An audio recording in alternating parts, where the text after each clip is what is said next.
ಶ್ರೀ ದುರ್ಗಾಂಬಿಕೆಯ ಪದಗುರು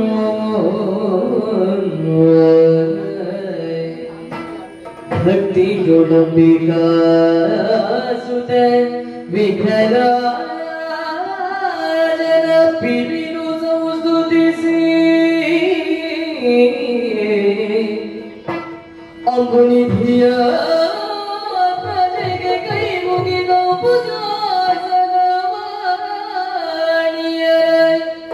ಪಾದ ಪೂಜೆಗೆ ಬೊಡಮಡುತ್ತ ಬಣಿಪೆನಿ ಕಥಾಮೃತವ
ಧರ್ಮೇಣ ಲಭತೆ ಸರ್ವಂ ಧರ್ಮ ಸಾರ ಮೂಲಮಿದಂ ಜಗತ್ ಅಂತ ಆಗಾಗ ನಮ್ಮ ಗುರುಗಳಾದಂತಹ ವಸಿಷ್ಠರಾಡೋದು. ಈ ಜಗತ್ತಿನಲ್ಲಿ ಯಾವುದು ಎಲ್ಲಿಯದ್ದು ಅಂತ ಕೇಳಿದ್ರೆ ಪ್ರತಿಯೊಂದು ಧರ್ಮ ಮೂಲವಾದದ್ದೇ ಆಗಿರಬೇಕು ಅಂತದ್ದನ್ನೇ ನಾವು ಅಪೇಕ್ಷಿಸಬೇಕು. ಧರ್ಮದಿಂದಲೇ ಪ್ರತಿಯೊಂದು ನಮಗೆ ಲಭಿಸ್ತದೆ. ಧರ್ಮೇಣ ಲಭತೆ ಸರ್ವಂ ಧರ್ಮ ಸಾರ ಮೂಲಮಿದಂ ಜಗತ್. ಗುರುಗಳು ಆಗಾಗ ಆಡೋದುಂಟು. ನಮ್ಮ ಜೀವನ ಅನ್ನುವುದು ನಿರಂತರವಾಗಿ ಹರಿಯುವಂತಹ ಒಂದು ಪ್ರವಾಹ ಇದ್ದ ಹಾಗೆ. ಹರಿಯುತ್ತಿರುವಂತಹ ಪ್ರವಾಹಕ್ಕೆ ಎರಡು ದಡಗಳು ಬೇಕೇ ಬೇಕು. ಒಂದು ಧರ್ಮ, ಒಂದು ಮೋಕ್ಷ. ಈ ಎರಡು ದಡಗಳ ಮಧ್ಯದಲ್ಲಿ ಹರಿಯುವಂತಹ ಅರ್ಥ ಹಾಗೂ ಕಾಮ, ಇದುವೇ ಜೀವನ ಅಂತ. ಹಾಗಾದ್ರೆ ಒಂದು ದಡವಾದ ಧರ್ಮ, ಇನ್ನೊಂದು ದಡವಾದಂತಹ ಮೋಕ್ಷ, ಇದನ್ನು ಮೀರಿ ಅರ್ಥ ಹಾಗೂ ಕಾಮ ಅನ್ನುವಂತಹ ಪ್ರವಾಹಗಳು ಹರಿಯಬಹುದೇ? ಹರಿಯಬಾರದು. ಯಾವುದಾದ್ರೂ ಮೇರೆ ಮೀರಿತು ಅಂತಾದರೆ ಅಪಾಯವೇ ಶತಸಿದ್ಧ. ಈ ನೆಲೆಯಿಂದಲೇ ಅಯೋಧ್ಯೆಯಲ್ಲಿ ದಶರಥ ಚಕ್ರವರ್ತಿಗಳ ಪುತ್ರನಾಗಿ, ತಾಯಿಯಾದಂತಹ ಕೌಸಲ್ಯಾದೇವಿಯ ಮಮತೆಯ ಮಗನಾಗಿ, ಸೂರ್ಯ ವಂಶೀಯನಾಗಿ, ಇಲ್ಲಿ ನಾನು ಜನಿಸಿದ್ದೇ ನನ್ನ ಪೂರ್ವಜನ್ಮದ ಸುಕೃತ ಅನ್ನುವಂತಹ ಭಾವದಿಂದಲೇ ಹಲವಾರು ವರ್ಷಗಳನ್ನು ಕಳೆದವನಿದ್ದೇನೆ. ಆಗಾಗ ನನ್ನನ್ನು ಎಚ್ಚರಿಸುವುದು, ಕೌಸಲ್ಯ ಸುಪ್ರಜಾ ರಾಮ ಪೂರ್ವ ಸಂಧ್ಯಾ ಪ್ರವರ್ತತೆ, ಉತ್ತಿಷ್ಠ ನರಶಾರ್ದೂಲ ಕರ್ತವ್ಯಂ ದೈವಮಾಹನಿಕಂ. ಆ ಹೊತ್ತಿಗೆ ನಾನು ಮಾಡಬೇಕಾದಂತಹ ಕಾರ್ಯವನ್ನು ಗುರುಗಳಾದಂತಹ ವಿಶ್ವಾಮಿತ್ರರು ಎಚ್ಚರಿಸಿದ್ರು. ನನ್ನ ಜೀವನಕ್ಕೆ ಅದೊಂದು ಪಾಠ ಅಂತ ನಾನು ತಿಳಿದವನಿದ್ದೇನೆ. ಏನು? ಪೂರ್ವ ಸಂಧ್ಯಾ ಪ್ರವರ್ತತೆ. ಅದು ಕೇವಲ ಆ ದಿನ ಪೂರ್ವ ದಿಕ್ಕಿನಲ್ಲಿ ಸೂರ್ಯ ಉದಯಿಸ್ತಾ ಇದ್ದಾನೆ ಅನ್ನುವಂತಹ ಒಂದು ಮಾತಲ್ಲ. ನಮ್ಮ ಜೀವನ ಉದಯಿಸುತ್ತಿರುವಂತಹ ಹೊತ್ತಿನಲ್ಲಿ ಧರ್ಮ ಅನ್ನುವಂತಹ ಸೂರ್ಯ ಯಾವತ್ತೂ ಪ್ರಕಾಶಮಾನವಾಗಿ ಬೆಳಗುತ್ತಾ ಇರಬೇಕು. ಆ ಧರ್ಮದ ಬೆಳಕಿನಲ್ಲೇ ನಮ್ಮದಾದಂತಹ ಕರ್ತವ್ಯಗಳನ್ನು ನಾವು ಮಾಡಬೇಕು. ಇದುವೇ ನನಗೆ ಅವರು ಆಡಿದಂತಹ ಮಾತು ಅಂತ ಧ್ವನಿಯಿಂದ ನಾನು ತಿಳಿದವ. ಅನೇಕ ಕಾರ್ಯಗಳನ್ನು ನನ್ನಿಂದ ಅವರು ಮಾಡಿಸಿದರು. ಮತ್ತೆ ಮತ್ತೂ ಒಂದು ಉಂಟು. ಒಂದು ಪಾತ್ರೆಯಲ್ಲಿ ಅಮೃತವೇ ಇರಲಿ, ಹಾಲೇ ಇರಲಿ, ಅದನ್ನು ತುಂಬಿಸಿದವರ ಯೋಗ್ಯತೆ. ಕುಲಗುರುಗಳಾದಂತಹ ವಸಿಷ್ಠರಿರ್ಲಿ, ಜನ್ಮದಿಂದ ಕ್ಷತ್ರಿಯನೇ ಆದ್ರೂ ಆಮೇಲೆ ಬ್ರಹ್ಮಋಷಿಯಾಗಿ ಕಾಣಿಸಿಕೊಂಡಂತಹ ವಿಶ್ವಾಮಿತ್ರರಿರ್ಲಿ, ತುಂಬಿಸಿದ್ರು ರಾಮನಿಗೆ. ರಾಮ ಏನು ಅನ್ನುವುದನ್ನು ಪ್ರಪಂಚ ಮುಖಕ್ಕೆ ಕಾಣಿಸಿಕೊಡುವುದಕ್ಕೆ ಅವರು ಕಾರಣಕರ್ತರಾದರು. ಪುಟ್ಟ ಮಗು ಏನೋ ತನ್ನ ಮುಂಭಾಗದಲ್ಲಿರುವಂತಹ ದೃಶ್ಯವನ್ನು ನೋಡುವುದಕ್ಕೆ ಅಪೇಕ್ಷೆ ಪಡ್ತದೆ. ಆಗ ಏನಾಗ್ತದೆ? ಎತ್ತರವಾಗಿ ಬೆಳೆದಂತಹ ತಂದೆ ಆ ಪುಟ್ಟ ಮಗುವನ್ನು ಎತ್ತಿ ತನ್ನ ಹೆಗಲ ಮೇಲೆ ನಿಲ್ಲಿಸಿ ಮಗು ಅಲ್ಲೇ ಮುಂದೆ ಇರುವುದನ್ನು ನೋಡು ಅಂತ ಹೇಳ್ತಾನೆ. ಅದು ಮಗುವಿನ ಹೆಗ್ಗಳಿಕೆ ಅಲ್ಲ, ಆ ತಂದೆ ತೋರಿಸು. ಹಾಗೆ ಪ್ರಪಂಚ ಮುಖದಲ್ಲಿ ರಾಮನನ್ನು ತೋರಿಸ್ತಾ ಇದ್ದಾರೆ ಗುರುಗಳು. ಈ ನೆಲೆಯಿಂದ ನಾನು ಧನ್ಯನಿದ್ದೇನೆ ಅನ್ನುವ ಭಾವದಿಂದಲೇ ಬೆಳೆದೆ. ರಾಮ, ಭರತ, ಶತ್ರುಘ್ನ, ಲಕ್ಷ್ಮಣ ಅಥವಾ ಲಕ್ಷ್ಮಣ ಶತ್ರುಘ್ನ, 3 ಮಂದಿ ತಾಯಂದಿರಿಗೆ 4 ಮಂದಿ ಮಕ್ಕಳು. 4 ಮಂದಿ ಮಕ್ಕಳಿಗೆ 2 ತೊಟ್ಟಿಲು ಅನ್ನುವುದು ಅಯೋಧ್ಯೆಯಲ್ಲಿ ಬಹಳ ಪ್ರಸಿದ್ಧವಾದಂತಹ ನುಡಿ. ರಾಮನು ಲಕ್ಷ್ಮಣನು ಯಾವ ಕಾಲಕ್ಕೂ ಜೊತೆಯಾಗಿ ಇರುವವರು.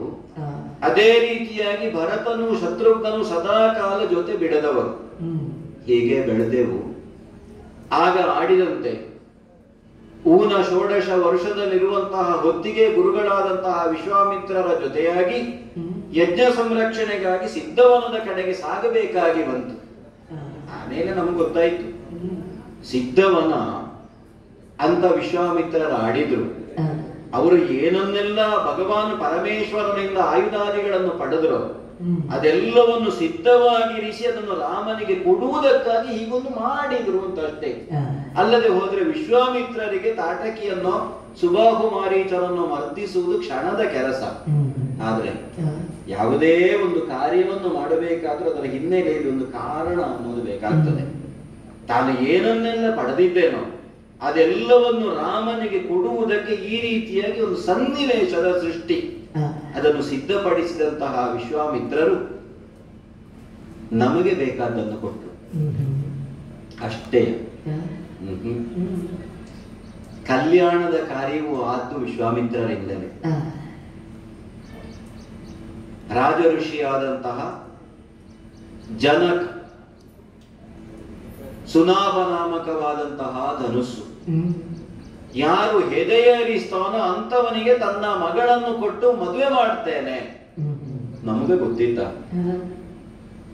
ಯಜ್ಞ ಸಂರಕ್ಷಣೆಗಾಗಿ ಹೋದವರಿಗೆ ಅಲ್ಲಿಂದ ಗುರುಗಳು ಬನ್ನಿ ನನ್ನ ಜೊತೆಯಾಗಿ ಮಿಥಿಲೆಗೆ ನಾನು ನಿಮ್ಮನ್ನು ಕರೆದೊಯ್ಯುತ್ತೇನೆ ಅಂತ ಹೇಳುವಾಗ ಅವರ ಹಿಂದಿನಿಂದ ಹೋದೆವು. ಮಧ್ಯದಲ್ಲಿ ಮತ್ತೊಂದು ಪ್ರಕರಣವು ಜರುಗಿತ್ತು. ಅಹಲ್ಯ ಶಾಪ ವಿಮೋಚನ. ಅವನು ನೆವವಾಗಿ ಅಲ್ಲಿ ಒದಗಿದ್ದ, ಹೌದು, ಅಲ್ಲ ಅಂತ ಅಲ್ಲ. ಕಾಕತಾಳೀಯ ನ್ಯಾಯ ಅಂತ ಒಂದುಂಟು. ಅದೇ ನೆಲೆಯಿಂದ ರಾಮನಿಂದಲೇ ಆ ಮಹಾತಾಯಿಯಾದಂತಹ ಅಹಲ್ಯ ಶಾಪ ವಿಮೋಚನ ಆಗಬೇಕು ಅಂತ ವಿಧಿಯ ಸಂಕಲ್ಪ ಅಂತ ಆದ್ರೆ ಅದನ್ನು ಅಲ್ಲ ಇಲ್ಲ ಅಂತ ಹೇಳುವುದಕ್ಕೆ ನಾವಲ್ಲ. ಭಿನ್ನವಾಗಿದ್ದ ದೂರವಾಗಿದ್ದಂತಹ ದಾಂಪತ್ಯವನ್ನು ಒಂದುಗೂಡಿಸಿ ಅಲ್ಲಿಂದ ನಾವು ನೇರವಾಗಿ ಮಿಥಿಲೆಯ ಕಡೆಗೆ ಸಾಗಿದವರು. ಧನುವನ್ನು ಎತ್ತಿದೆ, ಅವರು ಆಡಿದ್ದಷ್ಟೇ. ವತ್ಸ ರಾಮ ಧನು ಪಶ್ಯ ನೋಡು. ಅವರ ಸೂಚನೆ ಏನು ಅನ್ನುವುದು ಅರಿವಾಯಿತು. ಹೆದೆಯೇರಿಸುವುದಕ್ಕಾಗಿ ಬಾಗಿಸುವ ಕಾಲದಲ್ಲೇ ಭೀಕರವಾದಂತಹ ಶಬ್ದದೊಂದಿಗೆ ಆ ಧನುಸ್ಸೇ ತುಂಡಾಗಿ ಹೋಯಿತು. ಸೀತೆಯನ್ನು ನಿನಗೆ ಮದುವೆ ಮಾಡಿ ಕೊಡ್ತೇನೆ ರಾಮ ಅಂತ ಜನಕ ಮಹಾರಾಜ ಆಡುವ ಹೊತ್ತಿಗೆ ನಾನು ಇಲ್ಲ ಅಂತ ಆಡಿದೆ. ತಂದೆಯಾದಂತಹ ದಶರಥ ಚಕ್ರವರ್ತಿಗಳಿದ್ದಾರೆ, ಅವರ ಅಪ್ಪಣೆಯನ್ನು ಪಡೆಯದೆ ನಾನು ಯಾವುದನ್ನೂ ಮಾಡುವುದಕ್ಕಿಲ್ಲ. ಹಾಗೆ ಅಯೋಧ್ಯೆಯಿಂದ ದಿಬ್ಬಣ ಕೇವಲ ನಾನೊಬ್ಬನೇ ವಿವಾಹವಾದ್ದಲ್ಲ, ಭರತನಿಗೋ ಲಕ್ಷ್ಮಣನಿಗೋ ಶತ್ರುಘ್ನನಿಗೋ ಅಲ್ಲಿಂದಲೇ ಮಾಂಡವಿಯನ್ನು, ಊರ್ಮಿಳೆಯನ್ನು, ಶ್ರುತಕೀರ್ತಿಯನ್ನು ವಿವಾಹವಾಗಿ ಮರಳಿ ನಾವು ಅಯೋಧ್ಯೆಗೆ ಬರುವಂತಹ ಹೊತ್ತಿನಲ್ಲಿ ಒಂದು ಬಿರುಗಾಳಿಯೇ ಬಂದದ್ದಲ್ವ, ಪರಶುರಾಮರ ರೂಪದಲ್ಲಿ. ಶಿವಧನುಸ್ಸನ್ನು ನಿನಗೆ ಬಂಧನ ಮಾಡುವುದಕ್ಕಾಗ್ತದೆ, ಇದು ವೈಷ್ಣವ ಧನುಸ್ಸನ್ನು ನಿನ್ನ ಮುಂಭಾಗದಲ್ಲಿ ಇಟ್ಟಿದ್ದೇನೆ, ಸಾಧ್ಯವಾದರೆ ಇದನ್ನು ಹೆದೆಯೇರಿಸಿ ಬಾಣವನ್ನು ಹೂಡು. ವಿನೀತ ಭಾವದಿಂದಲಾದ್ರೂ ನಾನು ಕ್ಷತ್ರಿಯ ಅನ್ನುವಂತಹ ಹೆಗ್ಗಳಿಕೆಯಿಂದಲೇ ಆ ಧನುಸ್ಸನ್ನು ಪಡೆದುಕೊಂಡು ಹೆದೆಯೇರಿಸಿ ಬಾಣವನ್ನು ಹೂಡಿದ್ರೆ ನೀನು ಯಾರು ಅಂತ ನನಗೆ ಅರಿವಾಯಿತು ರಾಮ. ಇನ್ನು ಮುಂದೆ ದುಷ್ಟ ಶಿಕ್ಷಣದ ಹೊಣೆ ನಿನ್ನದು. ಹೂಡಿದಂತಹ ಬಾಣದ ಗುರಿ ವ್ಯರ್ಥವಾಗಬಾರದು ಅನ್ನುವುದಕ್ಕಾಗಿ ನನ್ನ ಸಂಪೂರ್ಣ ತಪಸ್ಸಿನ ಫಲವನ್ನು ನಿನ್ನ ಬಾಣಕ್ಕೆ ನಾನು ದಾರೆ ಎಳೆದಿದ್ದೇನೆ. ಇಚ್ಛಾಗಮನದ ಶಕ್ತಿಯೊಂದನ್ನು ನನಗೆ ಕೊಡು, ಯಾಕಂದ್ರೆ ರಾತ್ರಿಯ ಹೊತ್ತಿಗೆ ನಾನು ಎಲ್ಲಿದ್ರೂ ಮಹೇಂದ್ರ ಪರ್ವತಕ್ಕೆ ಹೋಗಬೇಕಾಗ್ತದೆ. ಈ ಭೂಮಿಯನ್ನು ಕಾಶ್ಯಪರಿಗೆ ದಾನ ಮಾಡಿಯಾಗಿದೆ ಅಂತ ಆಡಿದ್ರು. ಪುಣ್ಯಾತ್ಮರಾದಂತಹ ಅವರ ಮಾತನ್ನು ಒಪ್ಪಿ ಮರಳಿ ನಾವು ಅಯೋಧ್ಯೆಗೆ ಬಂದವರು. ಒಂದು ಹೇಳು, ಈ ಸುಖದ ಕಾಲದಲ್ಲಿ ದಿನಗಳು ಎಷ್ಟು ಬೇಗ ಕಳೆದು ಹೋಗ್ತವೆ ಅಂತ ಗೊತ್ತಾಗುವುದಿಲ್ಲ. ಮದುವೆಯಾಗಿ ಮೊನ್ನೆ ಬಂದದ್ದು ಅಂತ ಆಲೋಚನೆ ಮಾಡಿದ್ರೆ 12 ವರ್ಷಗಳೇ ಕಳೆದು ಹೋಗಿವೆ. ಹಾಗೆ ಭರತ ಶತ್ರುಘ್ನರು ನಮ್ಮ ಜೊತೆಯಾಗಿ ಇಲ್ಲ. ಹೆಚ್ಚಿನ ವಿದ್ಯಾಭ್ಯಾಸಕ್ಕೆ ಅಂತ ಅವರ ಅಜ್ಜನ ಮನೆಗೆ ಕೇಕಯಕ್ಕೆ, ಭರತನ ಅಜ್ಜನ ಮನೆ, ಆದ್ರೆ ಜೊತೆಯಾಗಿ ಶತ್ರುಘ್ನನೂ ಹೋದವನಿದ್ದಾನೆ. ಸಂತಸದಿಂದ ತಂದೆ ತಾಯಿಯಂದಿರಿಗೆ ಮಗನಾಗಿ ಅಯೋಧ್ಯೆಯಲ್ಲಿರುವಂತಹ ಪ್ರಜೆಗಳ ಜೊತೆಗೆ ಸ್ನೇಹ ಭಾವದಿಂದ ದಿನಗಳನ್ನು ಕಳೆಯುವಾಗ ಅನಿರೀಕ್ಷಿತವಾದಂತಹ ಒಂದು ಸನ್ನಿವೇಶ ಬಂದೊದಗಿತ್ತು. ನಿನ್ನೆಯ ರಾತ್ರಿಯ ತಂದೆ ನನ್ನನ್ನು ಕರೆದು ಆಡಿದರಲ್ಲ, ಮಗು ನಾಳೆಯ ದಿನ ನಿನಗೆ ಪಟ್ಟಾಭಿಷೇಕವನ್ನು ಮಾಡ್ತೇನೆ. ಅದಕ್ಕೆ ಆಡುವುದು. ಜೀವನ ಎಷ್ಟು ಅನಿರೀಕ್ಷಿತ ಅಂತ ಹೇಳುವುದಕ್ಕಾಗುವುದಿಲ್ಲ. ಸುಖವಾಗಿ ತಂದೆಯ ಆಳ್ವಿಕೆಯಲ್ಲಿ ಇರಬೇಕು ಅಂತ ಆಲೋಚನೆ ಮಾಡಿದ್ರೆ ನಾಳೆಯ ದಿನದಿಂದ ರಾಜ್ಯಭಾರದ ಹೊಣೆ ನಿನ್ನದು ಮಗನೇ, ಇಲ್ಲ ಅಂತ ಹೇಳುವುದಕ್ಕುಂಟ ತಂದೆಯ ಮಾತಿಗೆ. ಅಂತರಂಗದಿಂದ ನಮಗೆ ಬೇಕು ಅಥವಾ ಬೇಡ ಅನ್ನುವ ಭಾವ ಇದ್ರೂ ಇಲ್ಲದಿದ್ರು ಪ್ರಜೆಗಳ ಮಾತಿಗಾಗಿ, ತಂದೆಯ ಮಾತಿಗಾಗಿ ಸಿಂಹಾಸನವನ್ನು ಏರಬೇಕಾದ್ದು ನನಗೆ ಕರ್ತವ್ಯವಾಯಿತು. ಆ ಹೊತ್ತಿಗೆ ಲಕ್ಷ್ಮಣನನ್ನು ಆಡಿದ್ದೆ.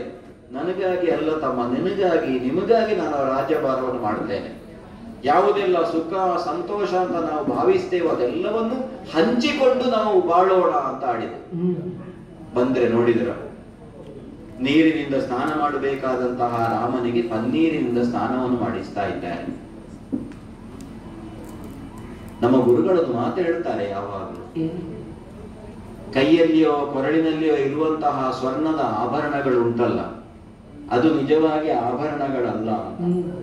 ಒಬ್ಬ ಮನುಷ್ಯನಿಗೆ ನಿಜವಾದ ಆಭರಣ ಯಾವುದು ಕೇಳಿದ್ರೆ ಕಲಿತಂತಹ ವಿದ್ಯೆ ಮತ್ತು ಅವನ ಸೌಶೀಲ್ಯ, ಅದುವೇ ನಿಜವಾದ ಆಭರಣ.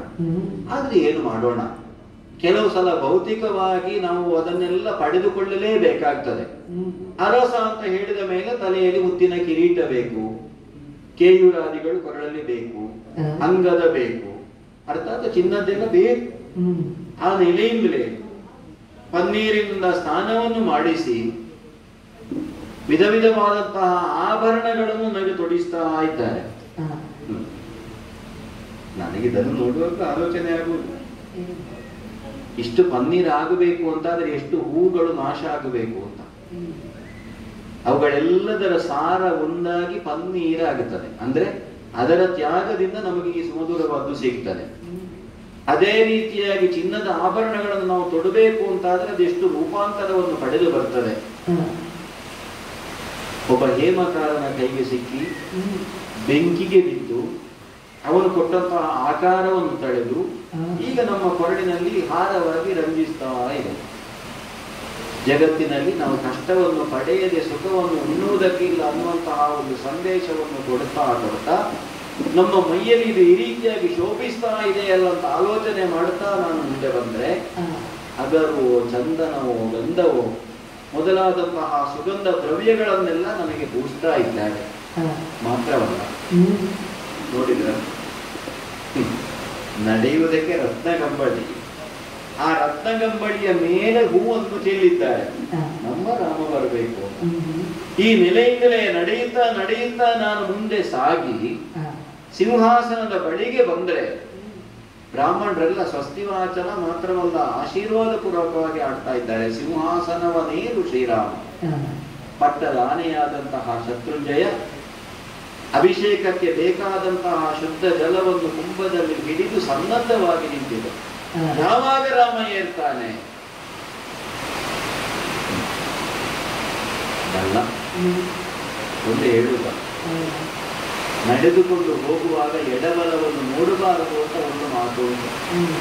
ಆದರೆ ಕೇವಲ ಗುರಿಯನ್ನು ಮಾತ್ರ ನೋಡುವುದಲ್ಲ, ನಡೆಯುವ ದಾರಿಯನ್ನು ನಾವು ಸದಾಕಾಲ ವೀಕ್ಷಿಸಬೇಕು ಅಂತ ನಮ್ಮ ಗುರುಗಳು ಹೇಳುವುದು. ಕೇವಲ ಗುರಿಯೊಂದು ಮುಖ್ಯವಲ್ಲ, ನಡೆಯುವ ದಾರಿಯೂ ಮುಖ್ಯ. ಯಾವ ದಾರಿಯಲ್ಲಿ ನಾವು ನಡೆಯುತ್ತಾ ಇದ್ದೇವೆ ಅದು ಕೂಡ ನಮ್ಮ ಜೀವನವನ್ನು ಸೂಚಿಸುತ್ತದೆ. ಈ ನೆಲೆಯಿಂದಲೇ ಪ್ರತಿನಿತ್ಯವೂ ತಂದೆ ತಾಯಂದಿರ ಪಾದಾಭಿವಂದನವನ್ನು ಮಾಡುತ್ತಾ ಇದ್ದು ವಿಶೇಷವಾಗಿ ಸಿಂಹಾಸನವನ್ನು ಏರುವಂತಹ ಹೊತ್ತಿನಲ್ಲೂ ಅವರೆಲ್ಲರಿಗೆ ನಮಸ್ಕರಿಸಿ ಅವರ ಆಶೀರ್ವಾದವನ್ನು ಪಡೆಯಬೇಕು ಅಂತ ಸಂಕಲ್ಪಿಸಿ ಗುರುಗಳಾದಂತಹ ವಸಿಷ್ಠರಿಗೋ, ಮೊದಲಾಗಿ ನಮ್ಮ ಕುಲದೇವರಾದಂತಹ ರಂಗನಾಥನಿಗೋ, ಆಮೇಲೆ ಇಲ್ಲಿ ಕಾಣುತ್ತಿರುವಂತಹ ಅರಳಿದ ಕಣ್ಣುಗಳಿಂದಲೇ ತಮ್ಮ ಮಗ ಸಿಂಹಾಸನವನ್ನು ಏರುವ ಸನ್ನಿವೇಶವನ್ನು ನೋಡಬೇಕು ಅಂತ ಮಂದಹಾಸವನ್ನು ಬೀರಿದ ತಂದೆಯಾದ ದಶರಥ ಭೂಪತಿಗಳಿಗೆ, ತಾಯಿಯಾದಂತಹ ಕೌಸಲ್ಯಾದೇವಿಗೆ, ಹಾಗೆ ಮತ್ತೊಬ್ಬ ತಾಯಿಯಾದಂತಹ ಸುಮಿತ್ರಾದೇವಿಗೆ ವಂದಿಸಿ ಮತ್ತೊಂದು ಪಾದ ಕಾಣಬೇಕಿತ್ತಲ್ಲ. ಎಲ್ಲರಿಗಿಂತ ಮೊದಲಾಗಿ ಸಭಾಸ್ಥಾನದಲ್ಲಿ ಇರಬೇಕಾದ, ರಾಮನ ಜೀವನದ ಸಂಭ್ರಮದಲ್ಲಿ ರಾಮನಿಗಿಂತ ಹೆಚ್ಚಾಗಿ ಸಡಗರದಿಂದ ಭಾಗವಹಿಸಬೇಕಾದಂತಹ ತಾಯಿಯಾದ ಕೈಕಾದೇವಿಯೇ ಕಾಣ್ತಾ ಇಲ್ಲ ಅಂತ ಒಮ್ಮೆ ಆಶ್ಚರ್ಯಚಕಿತನಾದೆ. ಭರತನಿಲ್ಲ ಅನ್ನುವ ಭಾವವೇ ಮನಸ್ಸಿನೊಳಗುಂಟು. ಆದ್ರೆ ತಂದೆಯಲ್ಲಿ ಹೇಳಿದ್ರೆ ಹೇಳ್ತಾರೆ, ಇದುವೇ ನಮಗೆ ಒಂದು ಸರಿಯಾದ ಮುಹೂರ್ತ, ಹಾಗಾಗಿ ನೀನು ಇವತ್ತೇ ಏರಬೇಕು ಅಂತ. ಆದ್ರೆ ತಾಯಿಯಾದ್ರೂ ಬರಬೇಕಲ್ಲ. ಅದಕ್ಕಾಗಿ ತಮ್ಮನಾದಂತಹ ಲಕ್ಷ್ಮಣನನ್ನು ಕರೆದಾಡಿದ್ದು, ಏಕೆ ಭರತನ ಮಾತೆ ಈ ಕಡೆಗೆ ಬರಲಿಲ್ಲ ಮತ್ತೆ ಒಂದು ವಿನೋದಕ್ಕೂ ಹೌದು. ನಮ್ಮ ತಾಯಿ ಸ್ವಲ್ಪ ಶೃಂಗಾರ ಪ್ರಿಯೆ, ಅಲಂಕಾರ ಮಾಡಿಕೊಂಡಿದ್ರೆ ಅವರಿಗೆ ಹೊತ್ತು ಹೊತ್ತು ಗೊತ್ತಾಗುವುದಿಲ್ಲ. ಕೆಲವು ಸಲ ಮುಹೂರ್ತ ಕಳೆದ ಮೇಲೆ ಬರುವುದು ಉಂಟು. ಆದ್ರೆ ಇದು ಹಾಗಲ್ಲ. ಅವರ ಉಪಸ್ಥಿತಿಯಲ್ಲಿ ಮುಖ್ಯ ಅನ್ನುವುದಕ್ಕಿಂತಲೂ ಅವರ ಆಶೀರ್ವಾದ ನಮಗೆ ಮುಖ್ಯ.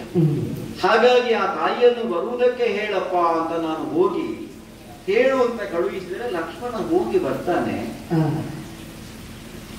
ಏನು ಹೇಳಿದ? ಕೈಕಾದೇವಿಯ ಆಗಮ ಬೇರಾಗಿದೆ. ಬಾಗಿಲನ್ನು ಹಾಕಿ ಅಂತಃಪುರದಲ್ಲಿರಬೇಕಾದಂತಹ ತಾಯಿ ಕ್ರೋಧಾಗಾರದಲ್ಲಿ ಮಲಿನವಾದ ವಸನವನ್ನುಟ್ಟು ಆಭರಣಾದಿಗಳನ್ನು ಕಳಚಿ ಧೂಳಿನಲ್ಲಿ ಮಲಗಿದ್ದಾರೆ. ನಿಮ್ಮಲ್ಲಿ ಮಾತನಾಡುವುದಕ್ಕೆ ಏನೂ ಇಲ್ಲ. ಏನಾದ್ರೂ ಮಾತನಾಡಬೇಕು ಅಂತಾದ್ರೆ ಇಲ್ಲಿ ಅರಸನಾದ ನನ್ನ ಪತಿಯಾದ ನಿಮ್ಮ ತಂದೆಯಾದ ದಶರಥ ಭೂಪತಿ ಬರಲಿ. ತಂದೆಯಲ್ಲಿ ನಾವು ಹೇಳುದ ನೀವು ಹೋಗಿ ಅಂತ. ನಾವಾಡುವ ಮಾತುಗಳನ್ನು ಕೇಳುವಾಗಲೇ ಬಹುಶಃ ಅವರಿಗೆ ಅರಿವಾಯಿತು ಅಂತ ಕಾಣುತ್ತದೆ. ಹಾಗಾಗಿ ಸಿಂಹಾಸನದಲ್ಲಿದ್ದಂತಹ ನಮ್ಮ ಅಪ್ಪ ಎದ್ದು ತಾಯಿಯ ಅಂತಃಪುರದ ಕಡೆಗೆ ಹೋಗಿದ್ದಾರೆ. ಆದಷ್ಟು ಬೇಗನೆ ತಾಯಿಯನ್ನು ಕರೆದು ತರ್ತಾರೆ ಎನ್ನುವಂತಹ ನಿರೀಕ್ಷೆಯಲ್ಲಿ ನಾವಿದ್ರೆ ಏನಂತೆ ಸುಮಂತ್ರ ಬಂದಾಡಿತು.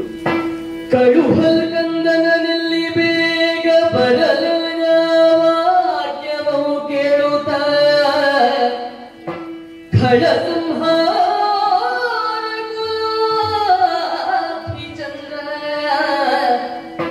ಖಡ ಸಂಹಾರ ಗುಲಾಬಿ ಚಂದ್ರ ಬಳಿಗೌ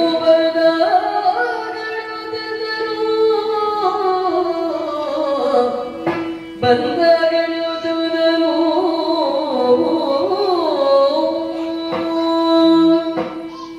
ತಾಯಿಯಾದಂತಹ ಕೈಕಾದೇವಿಯ ಸಹಿತ ನಮ್ಮ ತಂದೆ ಆಸ್ಥಾನದ ಕಡೆಗೆ ಬರ್ತಾರೆ ಅನ್ನುವ ನಿರೀಕ್ಷೆಯಲ್ಲಿ ನಾವು ಹೊರಡುತ್ತ ಮಾಡಿ ನೋಡಿದ್ರೆ ರಾಮನೇ ಬರಲಿ, ಅದು ಆದಷ್ಟು ಶೀಘ್ರವಾಗಿ. ಯಾಕಪ್ಪ ನಂದನ ಇಲ್ಲಿಗೆ ಬರಲಿ ಅಂತ ತಂದೆ ತಾಯಿಯಂದಿರ ಮನಸ್ಸಿಗೆ ಸಂತೋಷವನ್ನು ಕೊಡುವವನಾದ ಕಾರಣಕ್ಕಾಗಿಯೇ ಮಗನನ್ನು ನಂದನ ಅಂತ ಕರೆದು. ಸ್ವಲ್ಪ ವಿಪರೀತವೇ ಕಾಣುತ್ತದೆ. ಸೇರಿದಂತಹ ಸಭಾಸದರು, ಬಂದಂತಹ ಸಾಮಂತರು ರಾಮ ಯಾವ ಕಾಲಕ್ಕೆ ಸಿಂಹಾಸನವನ್ನು ಏರ್ತಾನೆ ಎನ್ನುವಂತಹ ನಿರೀಕ್ಷೆಯಲ್ಲಿ ನೋಡುತ್ತಾ ಇದ್ರೆ ಸಿಂಹಾಸನವನ್ನು ಏರಬೇಕಾದಂತಹ ರಾಮನೇ ಆಸ್ಥಾನವನ್ನು ಬಿಟ್ಟು ಅಂತಃಪುರದ ಕಡೆಗೆ ಬರಲಿ ಪ್ರಶ್ನಿಸುವುದಕ್ಕುಂಟ ಇಲ್ಲವಲ್ಲ. ಯಾಕಂದ್ರೆ ತಂದೆ ಆಡಿದ ಮಾತು. ಹಾಗಾಗಿ ತಡ ಮಾಡುವುದಕ್ಕಿಲ್ಲ, ನೇರವಾಗಿ ತಾಯಿಯ ಅಂತಃಪುರದ ಕಡೆಗೆ ಸಾಗುತ್ತೇನಂತೆ. ಸಾಗುತ್ತೇನೆ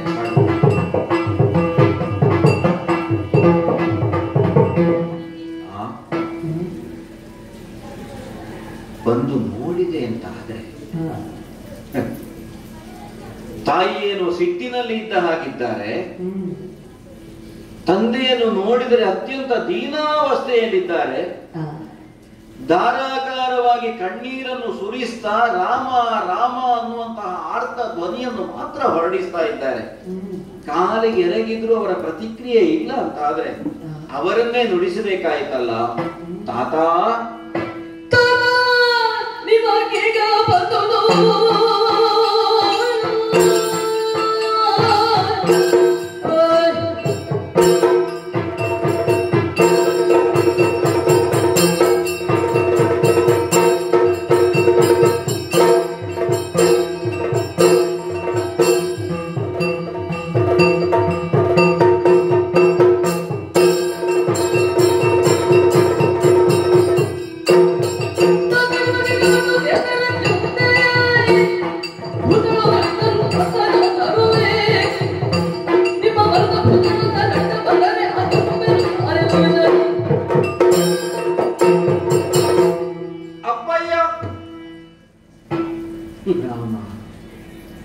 ಯಾವತ್ತೂ ನಿಮ್ಮ ಬಳಿಗೆ ನಾನು ಬಂದು ನಿಮ್ಮ ಕಾಲಿಗೆ ಎರಗುವ ಹೊತ್ತಿಗೆ ಮುಂದಾಗಿ ಬಂದು ನನ್ನನ್ನು ತಳಕಿಸಿ ಮೇಲಕ್ಕೆತ್ತಿ ನನ್ನ ಶಿರವನ್ನು ಆಘ್ರಾಣಿಸಿ ಯಶೋವಂತನಾಗುವಂತಹ ಆಶೀರ್ವಾದವನ್ನು ಮಾಡಿ ನನ್ನನ್ನು ಕಣ್ತುಂಬಿಕೊಳ್ಳುತ್ತಿದ್ದವರು ನೀವು.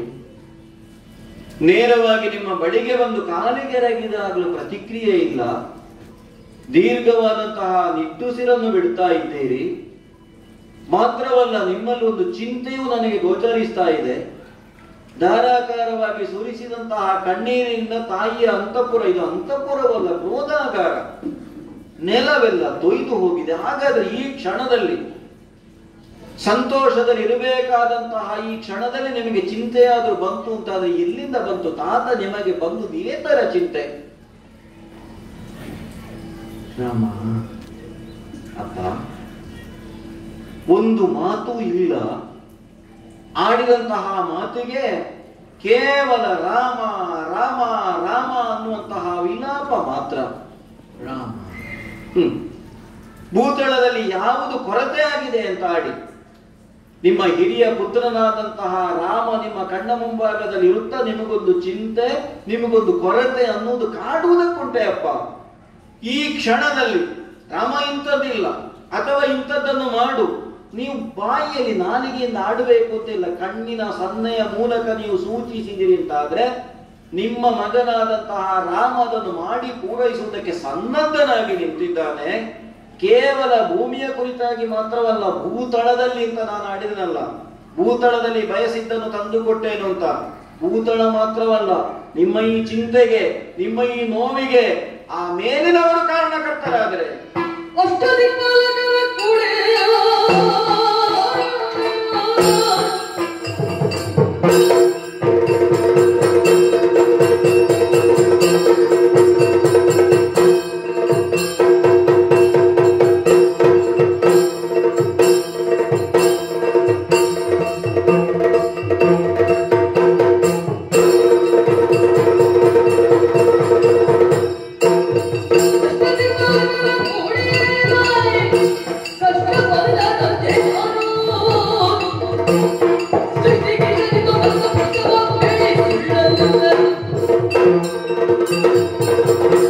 ಸೂರ್ಯವಂಶೀಯರು ನಾವು, ದೇವ ವಿರೋಧಿಗಳು ಅಲ್ಲ. ನೀವಾಗ್ಲಿ ನಿಮ್ಮ ಹಿಂದಿನವರಾಗ್ಲಿ ದೇವ ಸಹಾಯಕ್ಕಾಗಿ ಸ್ವರ್ಗಲೋಕಕ್ಕೆ ಹೋದ್ದುಂಟು, ರಾಕ್ಷಸರನ್ನು ವಧಿಸಿದ್ದುಂಟು, ಯಜ್ಞ ಯಾಗಾದಿಗಳನ್ನು ಮಾಡುವವರು, ಮಾಡಿಸುವವರು.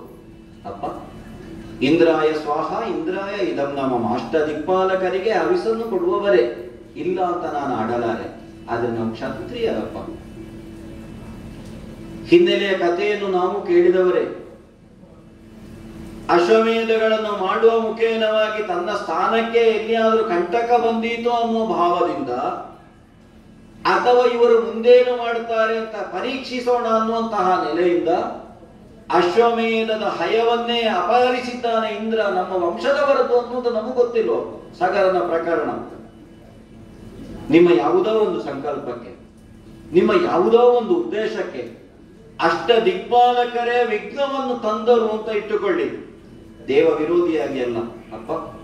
ನಿಮಗೆ ಬಂದಂತಹ ಕಂಟಕವನ್ನು, ನಿಮಗೆ ಬಂದಂತಹ ಚಿಂತೆಯನ್ನು ಪರಿಹರಿಸುವುದಕ್ಕಾಗಿ ನಿಮ್ಮ ಆಶೀರ್ವಾದದಿಂದ, ಗುರುಗಳಾದಂತಹ ವಸಿಷ್ಠರ ಅನುಗ್ರಹದಿಂದ, ವಿಶ್ವಾಮಿತ್ರರಿಂದ ಪ್ರದತ್ತವಾದಂತಹ ಮಂತ್ರಾಸ್ತ್ರಗಳಿಂದ ದಿಕ್ಪಾಲಕರನ್ನಾದರೂ ಒಂದೊಮ್ಮೆಗೆ ಎದೆಗೆಡಿಸಿ ನಿಮಗೆ ಬೇಕಾದ್ದನ್ನು ತಂದುಕೊಡುವುದಕ್ಕೆ ನಾನು ಸಿದ್ಧನಿದ್ದೇನೆ ಅಯ್ಯ. ರಾಮ ರಾಮ, ಅಷ್ಟ ದಿಕ್ಪಾಲಕರು ಬಂದಿದ್ದರು, ನಿನ್ನಂತಹ ಮಗನಿರುವ ನನಗೆ ಚಿಂತೆ ಇರುತ್ತಿರಲಿಲ್ಲ. ಯಾವುದೇ ಗ್ರಹ ಬಂದರೂ ನಿನ್ನಂತಹ ಮಗನಿರುವ ನನಗೆ ಚಿಂತೆ ಇರುತ್ತಿರಲಿಲ್ಲ. ಶನಿಯೇ ನನ್ನ ಬಳಿ ಕೂತಾಗ ಉಳಿದ ಗ್ರಹಗಳ ಚಿಂತೆ ನನಗೆ ಕಾಗ್ತದೋ? ಅಪ್ಪ, ನೀವೇನು ನಿಮ್ಮ ಬಳಿಯಲ್ಲಿ ಅದು ಇದೆ, ಬೇರೆ ಚಿಂತೆ ಇಲ್ಲ ಅಂತ ಆಡ್ತೇನೆ. ದಿಕ್ಪಾಲಕರದ್ದಲ್ಲ, ಭೂತಳದಲ್ಲಿ ನಾನು ಬಯಸಿದ ಯಾವ ವಸ್ತುವನ್ನು ನಿಮಗೆ ತಂದು ಕೊಡಬೇಕಾದಂತಹ ಅನಿವಾರ್ಯತೆ ಇಲ್ಲ. ಆದರೂ ನೀವು ತಾಯಿಯಾದಂತಹ ಕೈಕಾದೇವಿಯ ಬಳಿಯಲ್ಲಿ ಇಲ್ಲಿ ಇದ್ದೀರಿ, ನೀವು ಅಲ್ಲಿಯದ ಆಲೋಚನೆ ಮಾಡಿದ್ದೀರಾ?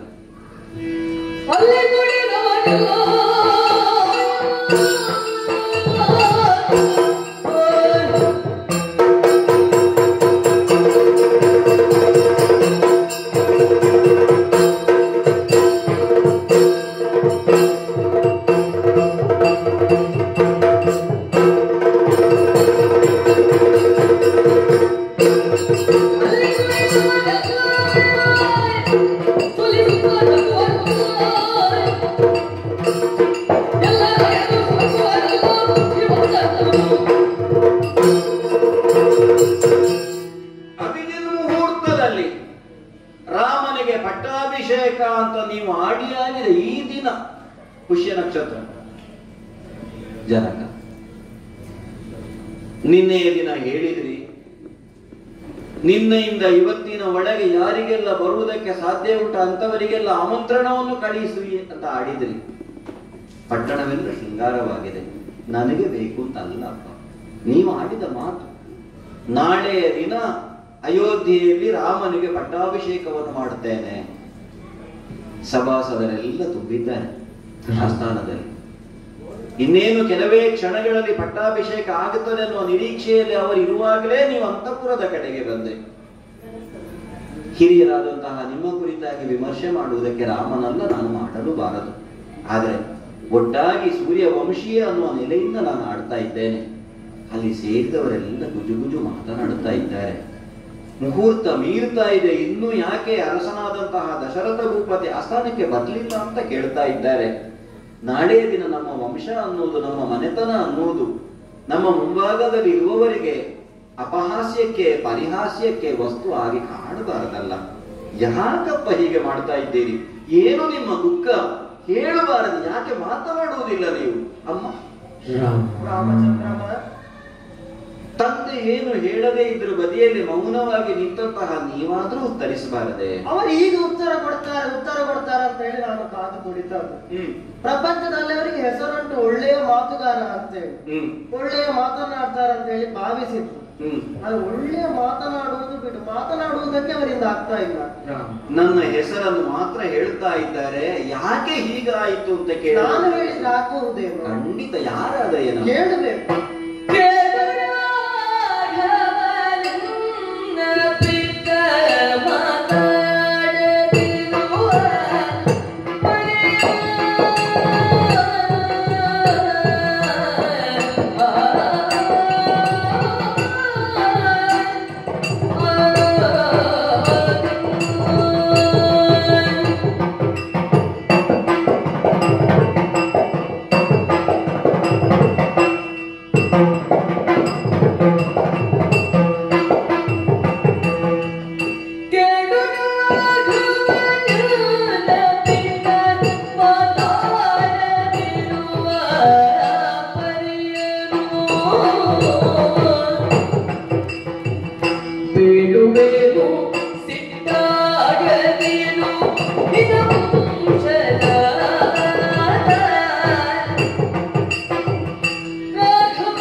ತಾಯೇ, ಬಹಳ ಒಳ್ಳೆಯ ರೀತಿಯಲ್ಲಿ ಮಾತನಾಡಬೇಕಾದಂತಹ ತಂದೆ ಮಾತನಾಡುತ್ತಿಲ್ಲ. ಅರ್ಥಾತ್ ನಮ್ಮ ಯಜಮಾನರು ಮಾತನಾಡುವುದಿಲ್ಲ. ಆ ಕಾರಣಕ್ಕಾಗಿಯೇ ನಾನು ಮಾತನಾಡುವುದಕ್ಕೆ ತೊಡಗಿಕೊಂಡದ್ದು. ಅಲ್ಲ, ನಮಗೆ ಯಾರು ಹೇಳಿದ್ರು ನಡೆಯುತ್ತದೆ. ಯಾಕಂದ್ರೆ ಅಲ್ಲಿ ಪಟ್ಟಾಭಿಷೇಕದ ಮುಹೂರ್ತ ಮೀರ್ತಾ ಇದೆ. ತಂದೆ ಹೀಗಾಗುವುದಕ್ಕೆ ಕಾರಣ ಏನು ಅಂತ ತಿಳಿದ್ರೆ ಅದನ್ನು ನಿವಾರಿಸುವುದಕ್ಕಾದ್ರೂ ಪ್ರಯತ್ನಿಸಬಹುದಲ್ಲ. ಮಾತನಾಡುವುದಕ್ಕೂ ಒಂದು ಕಾರಣ ಉಂಟು. ಏನಮ್ಮ? ಚಕ್ರವರ್ತಿ ಪೀಠಾಧಿಪತಿಯಾಗಿರುವಂತಹ ಅವರು ಈ ಹಿಂದೆ ನಿನಗೆ ತಿಳಿದಿರುವಂತಹ ಕಥೆಯನ್ನು, ಯಾವುದು? ಶಂಬರಾಸುರ ವಧೆಯ ಪ್ರಕರಣ. ಅದು ಅನೇಕ ವರ್ಷಗಳ ಹಿಂದಿನ ಘಟನೆ. ನಾವೆಲ್ಲ ಜನಿಸುವುದಕ್ಕೆ ಮೊದಲಿನದ್ದಂತೆ. ಹೌದು. ಆ ಘಟನೆಯಲ್ಲಿ ಆದ ಅನುಗ್ರಹ ಒಂದು ವಿಶೇಷವಾದದ್ದು. 2 ವರವನ್ನು ಕೊಟ್ಟಿದ್ದಾರೆ. ನನ್ನ ಕಾಲದಲ್ಲಿ ಹೇಳಿದ್ದೆ, ಪತಿಯ ವರವಾಗಿರುವ ವರವೇಕೆ ನನಗೆ? ಹೌದಮ್ಮ, ನಾವು ಕೇಳಿದ್ದೆವು ನಿಮ್ಮ ಹೆಗ್ಗಳಿಕೆಯನ್ನು. ಅವರಲ್ಲಿ ನ್ಯಾಸವಾಗಿ ಇಟ್ಟದ್ದು ಹೌದು. ಆದ್ರೆ ಈ ಕಾಲದಲ್ಲಿ ಆ ವರವನ್ನು ನಾನು ಕೇಳಿಕೊಂಡೆ. ಓಹೋ, ಈಗ ನಿಮಗದು ಬೇಕು ಅಂತ ಅನಿಸಿತು. ತಪ್ಪಲ್ಲ. ಹೌದು.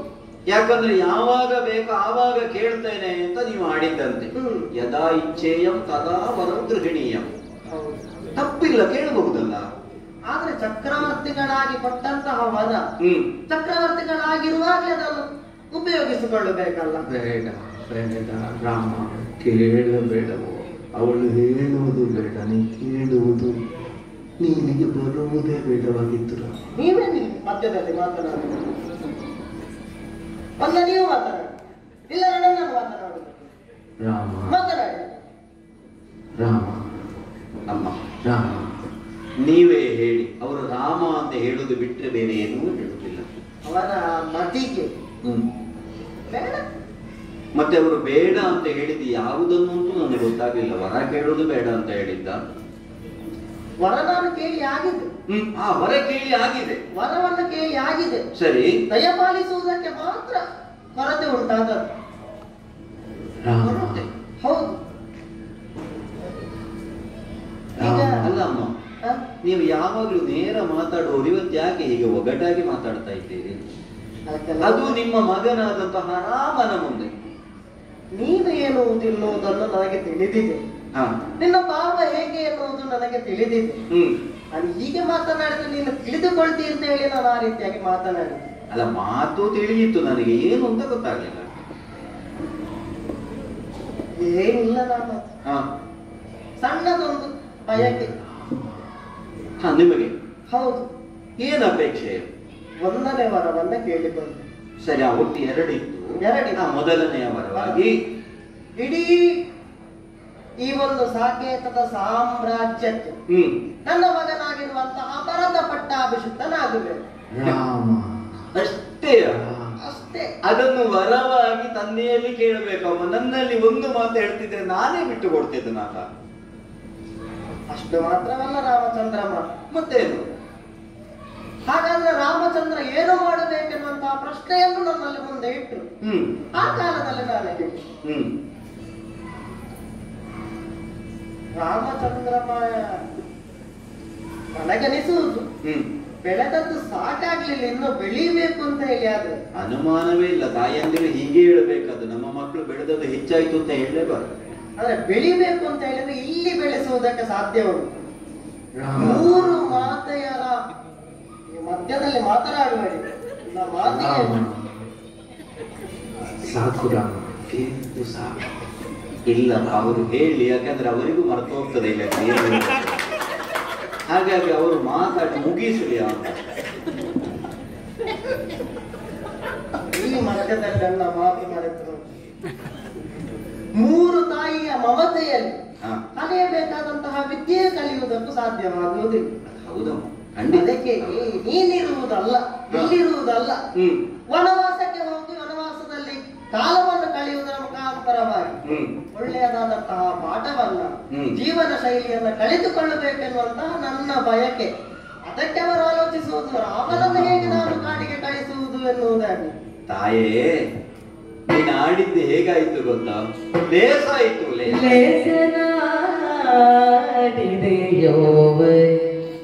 ಈ ಸ್ವಲ್ಪ ಕೆಲಸಕ್ಕೆ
ಬರೀ ಸ್ವಲ್ಪ ಕೆಲಸಕ್ಕೆ ನೀ ಸೋಚಿಕೆಗೆ ಹೇಸುಣ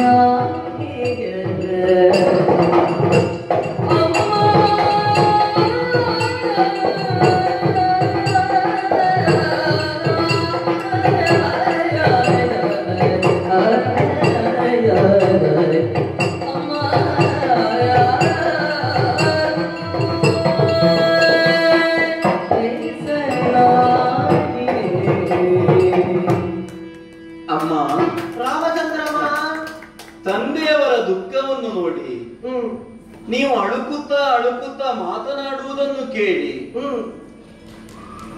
ಯಾವುದಪ್ಪ ಆ ಕಾರ್ಯ? ನೀವು ಕೇಳಿದಂತಹ ವರಗಳೇನು ಅಷ್ಟು ಭೀಷಣವಾದಂತಹ ಒಂದು ಪರಿಣಾಮವನ್ನು ಬೀರುವುದಂತ ನನ್ನೊಳಗೆ ನಾನು ಅಂಜಿದ್ದೆ. ತಮ್ಮನಾದಂತಹ ಭರತನಿಗೆ ಈ ರಾಜ್ಯದ ಪಟ್ಟಾಭಿಷೇಕ ಆಗಬೇಕು, ಹಿರಿಯ ಮಗನಾದಂತಹ ರಾಮ ಕಾನನವಾಸಿ ಆಗಬೇಕು, ಇಷ್ಟೇ ತಾನೆ. ಅಷ್ಟೇ. ಇಷ್ಟು ಸಣ್ಣ ಕೆಲಸಕ್ಕೆ ಸಣ್ಣ ಕೆಲಸ. ತಾಯಿ, ನಾನು ಹೇಳುವುದು ನೀವು ಕೇಳಿದಂತಹ ವರವೇ ವ್ಯರ್ಥ ಆಯಿತು ಅಂತ. ಇದಕ್ಕಾಗಿ ಪಟ್ಟಾಭಿಷೇಕದ ದಿನದವರೆಗೆ ಕಾಯ್ಬೇಕು? ಅಲ್ಲ, ತಂದೆಯವರು ಇಲ್ಲಿಗೆ ಬರುವಂತಹ ಒಂದು ಸನ್ನಿವೇಶವನ್ನು ನಿರ್ಮಾಣ ಮಾಡಬೇಕು. ನನ್ನನ್ನು ಕರೆದು ರಾಮ ನೋಡು, ನನಗೆ ಹೀಗೆ ಆಗಬೇಕು ಅಂತ ನೀವು ಒಂದು ವಾಕ್ಯ ಹೇಳ್ತಿದ್ರೆ ಆ ಕ್ಷಣಕ್ಕೆ ನಿಮ್ಮ ಮಗನಾದ ರಾಮ ಪೂರೈಸಿ ಬಿಡ್ತಿದ್ದ. ಹೋಗ್ಲಿ, ನಾನು ಕಾಡಿಗೆ ಹೋಗಬೇಕು. ತ್ರಿಕರಣ ಪೂರ್ವಕವಾಗಿ ಮಕ್ಕಳ ಏಳಿಗೆಯನ್ನೇ ಬಯಸುವಂತಹ ತಾಯಿ ಒಬ್ಬಳು ಮಕ್ಕಳ ಒಳಿತನ್ನಲ್ಲದೆ ಮಕ್ಕಳ ಕೆಡುಕನ್ನು ಬಯಸುವುದಕ್ಕುಂಟು. ಪ್ರಪಂಚದಲ್ಲಿ ಹೇಳುವುದೇ ಹಾಗಲ್ಲ. ಹೌದು ಅಲ್ವೇ? ಮಕ್ಕಳು ಕೆಟ್ಟವರಿರಬಹುದು, ತಾಯಿಯಾದವಳು ಕೆಟ್ಟಾಳೆ. ಕಹಿಯಾದಂತಹ ಔಷಧಿಯನ್ನಾದರೂ ಮಕ್ಕಳಿಗೆ ತಾಯಿ ಯಾಕೆ ಕುಡಿಸ್ತಾಳೆ ಕೇಳಿದ್ರೆ ಪರಿಣಾಮದಿಂದ ಮಗ ಒಳ್ಳೆಯವನಾಗಬೇಕು, ಆರೋಗ್ಯವಂತನಾಗಬೇಕು. ಅಕ್ಕನ ನೋಡುವಾಗ ಹಾಗೆ ಮಾಡಿದರ ಇಲ್ಲ, ಇದು ಸಂತೋಷದಿಂದ ಕಾಡಿಗೆ ಹೊರಡುವುದಕ್ಕೆ ಸಿದ್ಧನಾಗಿ ನಾನು ನಿಂತಿದ್ದೇನೆ. ಆದ್ರೆ ಒಂದು ಪ್ರಶ್ನೆ ಉಳಿತದಲ್ಲ, ಏನು? ಈಗ ರಾಮ ವನವಾಸಿ ಆಗಬೇಕು ಅಂತ ನೀವು ಹೇಳಿದ್ರಿ, ಅದಕ್ಕೊಂದು ನಿರ್ಬಂಧ ಉಂಟ? ಅಲ್ಲ, ಜೀವನದ ಕೊನೆಯ ತನಕವೂ ರಾಮ ಕಾಡಿನಲ್ಲೇ ಇರಬೇಕು? ಅಲ್ಲ, ಕೆಲವು ವರ್ಷ ಕಳೆದು ರಾಮನಿಗೆ ಅಯೋಧ್ಯೆಗೆ ಬರುವುದಕ್ಕೆ ಅವಕಾಶ ಉಂಟ? ಅದೊಂದು ನನಗೆ ಸ್ಪಷ್ಟ ಗೊತ್ತಾಗ್ಲಿಲ್ವಲ್ಲ. ಆ ಪ್ರಶ್ನೆ ಗೊತ್ತಲ್ಲ. ಎಷ್ಟು ದಿನ ಕಾಡಿನಲ್ಲಿ? ಇದು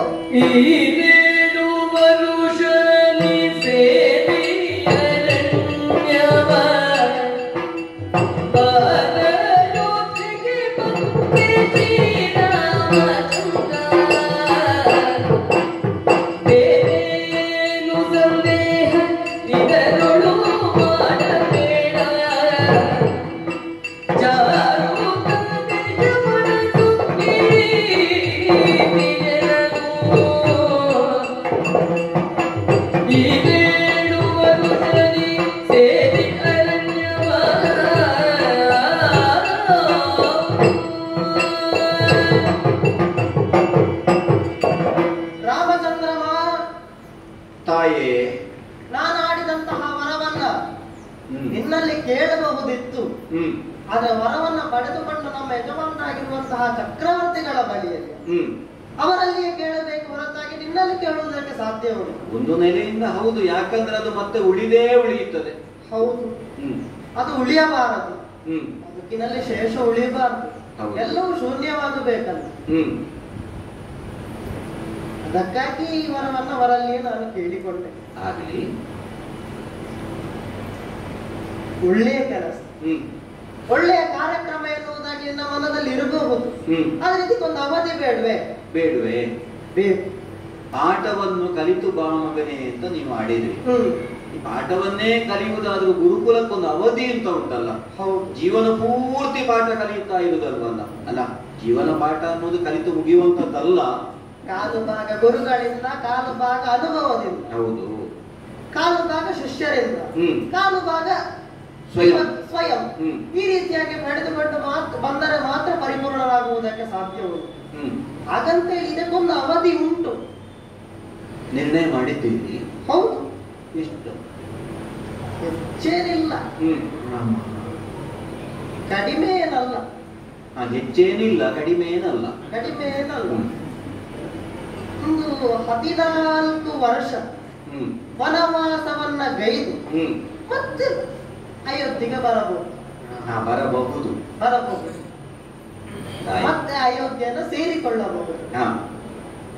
14 ವರ್ಷಗಳ ಕಾಲ ನಾನು ಕಾನನದಲ್ಲಿದ್ದು ಮರಳಿ ನನಗೆ ಅಯೋಧ್ಯೆಗೆ ಬರುವುದಕ್ಕೆ ಸ್ವಾತಂತ್ರ್ಯ ಉಂಟು, ಬರಬೇಕು ಅಂತ ಆದ್ರೆ.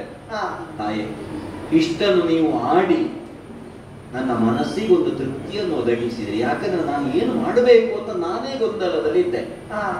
ಒಂದೆರಡು ಮಾತು ಅಪ್ಪನಲ್ಲಿ ಹೇಳಿ ಆಮೇಲೆ ಹೊರಡುತ್ತೇನೆ. ಹಾಗಾದ್ರೆ ರಾಮಚಂದ್ರಮ್ಮ, ಅವರ ಮನದರಸಿಯಾಗಿರುವಂತಹ ನನಗೆ ಅವರ ಮನಸ್ಸನ್ನು ತಿಳಿ ಮಾಡುವುದಕ್ಕೆ ಸಾಧ್ಯವಾಗಲಿಲ್ಲ.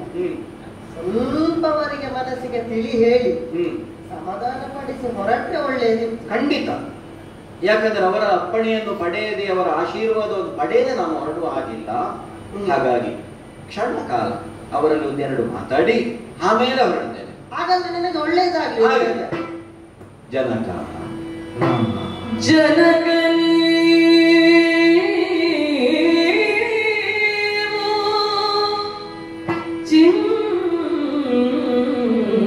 ಚಿಂತಿಸದಿರಿ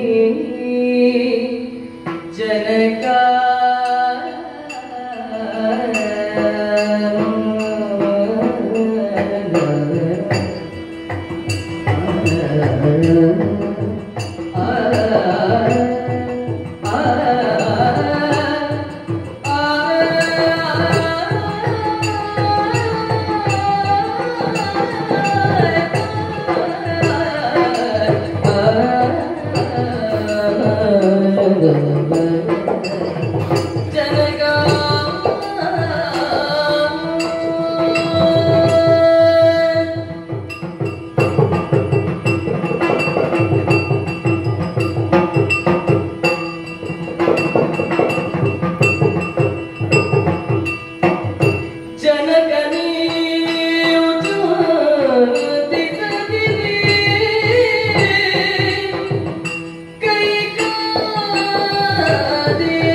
ರಾಮನ ಕುರಿತಾಗಿ ನಿಮಗಿರುವಂತಹ ಪ್ರೇಮ ಎಷ್ಟು, ವಾತ್ಸಲ್ಯ ಎಷ್ಟು ಅನ್ನುವುದನ್ನು ಈ ಮಗ ತಿಳಿಯದವನಪ್ಪ. ಆದರೆ ಪುತ್ರನ ಕುರಿತಾದಂತಹ ವಾತ್ಸಲ್ಯ ಅನ್ನೋದು ಪುತ್ರ ವ್ಯಾಮೋಹ ಆಗಬಾರದಲ್ಲ. ಕೆಲವು ವರ್ಷಗಳ ಹಿಂದೆ ನಮ್ಮ ಆಸ್ಥಾನಕ್ಕೆ ಗುರುಗಳಾದಂತಹ ಬ್ರಹ್ಮರ್ಷಿಗಳಾದಂತಹ ವಿಶ್ವಾಮಿತ್ರರ ಆಗಮನ ಆಯಿತು. ಅವರನ್ನು ಕರೆಸಿ ಕುಳ್ಳಿರಿಸಿ ಬೇಕಾದಂತಹ ಎಲ್ಲ ಉಪಚಾರಗಳನ್ನು ಮಾಡಿ ಯಾಕೆ ಬಂದಿರಿ ಸ್ವಾಮಿ ಅಂತ ನೀವು ಕೇಳುವಾಗ, ನಿನ್ನ ಮಗನಾದಂತಹ ರಾಮನನ್ನು ಯಜ್ಞ ಸಂರಕ್ಷಣೆಗೆ ಕಳುಹಿಸಿಕೊಡು ಅಂತ ಕೇಳಿದ್ರಂತೆ.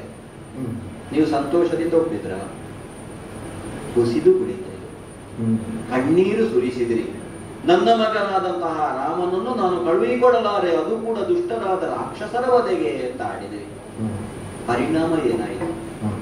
ವಸಿಷ್ಠರಾಡಿದ ಮಾತನ್ನು ಕೇಳಿ ನನ್ನನ್ನು ಲಕ್ಷ್ಮಣನನ್ನು ಕಳುಹಿಸಿ ಯಜ್ಞ ಸಂರಕ್ಷಣೆಯೋ ದುಷ್ಟರಾದಂತಹ ರಾಕ್ಷಸರ ವಧೆಯೋ ಜೀವನದಲ್ಲಿ ಕಲ್ಯಾಣವೋ ಪ್ರತಿಯೊಂದು ಸಾಧಿತವಾಗಲಿಲ್ಲವೇ?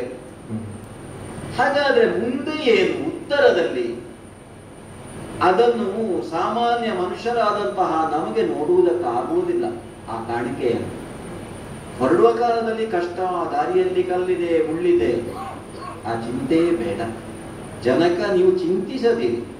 ಮಾತ್ರವಲ್ಲ, ನೀವು ಸಂತೋಷ ಪಡಬೇಕು. ಯಾಕೆ ಗೊತ್ತಾ? ತಾಯಿಗೆ ನೀವು ಇತ್ತಂತಹ 2 ವರಗಳನ್ನು ಪೂರೈಸುವ ಮೂಲಕ ನೀವು ಋಣಮುಕ್ತರಾಗುತ್ತೀರಿ. ಅಂತಹ ಒಂದು ಕೆಲಸವನ್ನು ಪುತ್ರರಾದಂತಹ ನನಗೆ ಮಾಡುವಂತಹ ಒಂದು ಸುವರ್ಣಾವಕಾಶ ಬಂದಿದೆ. ಈ ನೆಲೆಯಿಂದಲೂ ನೀವು ಸಂತುಷ್ಟರಾಗಬೇಕು. ಕೈಕಾ ದೇವಿಯ ಮನಸ್ಸಿನ ವ್ರತ ಏನುಂಟೋ, ವರ ಏನುಂಟೋ, ಅದನ್ನು ಸರಿಸುವುದಕ್ಕಾಗಿ, ಪೂರೈಸುವುದಕ್ಕಾಗಿ 14 ವರ್ಷಗಳ ವನವಾಸವನ್ನು ಮಾಡಿ ನಾನು ಬರ್ತೇನಪ್ಪ. ರಾಮ, ಕಾಡಿಗೆ ಹೋಗುವ ವಯಸ್ಸೇನು? ಈ ಸಣ್ಣ ವಯಸ್ಸು ಈ ಕಾಡಿಗೆ ಹೋಗುದು. ಸಣ್ಣವರ ನೀನೆಂತೋ ಸಣ್ಣವ ನೀನಾತೋ ಆ ಅರಣ್ಯದೊಡಿರುವೆಯೋ ಕಂದ.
ಜನಕ, ದಶರಥಾತ್ಮಜ.